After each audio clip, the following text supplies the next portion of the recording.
If your pet could speak, what do you think would be the last thing they'd say to you? This is the story of a man who never realized what his cat was trying to tell him until it was too late. In a quiet apartment on the edge of the city lived a gray and white cat named Clover. Clover wasn't special to the world, but she was everything to her owner, Evan, a 29-year-old graphic designer.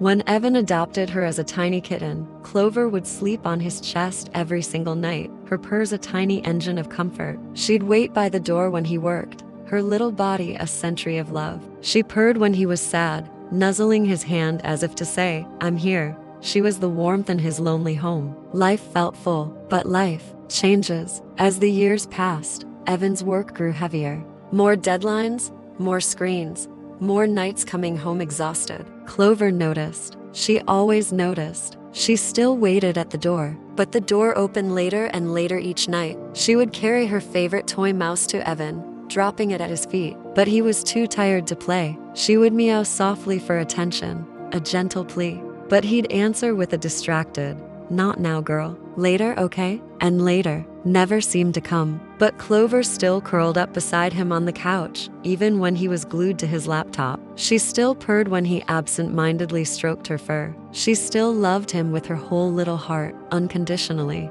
One winter evening, Evan came home to find Clover walking slower than usual. She wasn't eating much from her bowl. Her once bright, curious eyes seemed tired. He noticed, but only for a fleeting moment. Maybe she's just getting older, he thought, dismissing the worry. He didn't know she was sick. She didn't have the words to tell him. Our pets love us silently, and often, they suffer silently too. She spent more of her days lying near Evan's shoes by the door, a little pile of fur and patience, just waiting for a day when he would look at her the way he used to. Then came the breaking point. One night, Evan stumbled home well past midnight, drained from a project. Clover was lying beside the door, too weak to stand. She looked up at him, her eyes soft, full of love and forgiveness. She tried to meow, to greet him like she always did, but only silence came out. In that deafening quiet, Evan froze. His heart didn't just drop, it shattered.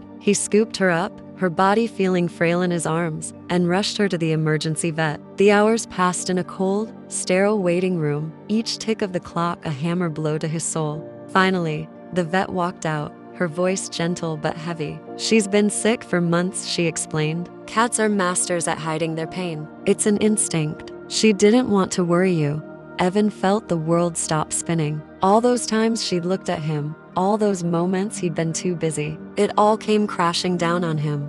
The vet led him to a quiet room where Clover was lying on a soft blanket, wrapped in warming pads. Her breathing was shallow, but when she sensed him, her tail gave a weak, faint twitch. Evan knelt down, the tears he'd been holding back now falling freely onto her fur. "Clover, I'm so sorry," he choked out. "I should have been there. I should have seen you." In her final moments, Clover weakly placed her tiny paw on his hand. Even now, she was comforting him. The vet whispered, "She waited for you." Evan held Clover gently as she rested her head against his arm, and her little chest rose and fell, slower and slower, until it didn't. The room fell utterly silent except for the sound of Evan's heartbroken sobs. Clover died the way she lived, loving him without conditions, right until the very end. Evan spent the following weeks in a fog of grief. The apartment felt impossibly empty, hauntingly quiet, just wrong. The silence where her purrs used to be was the loudest sound he'd ever heard. One day, while cleaning, he found Clover's old, tattered toy mouse under the couch.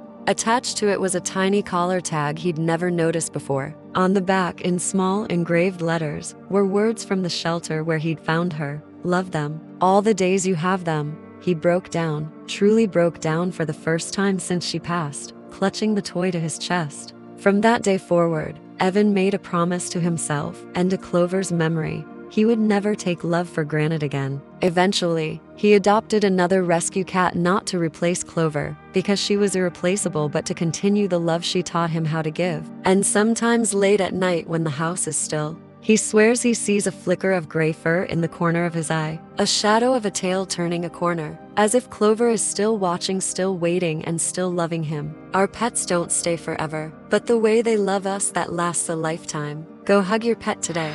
Give them that extra scratch behind the ears, that extra 5 minutes of playtime. They're waiting. Love them while they're here.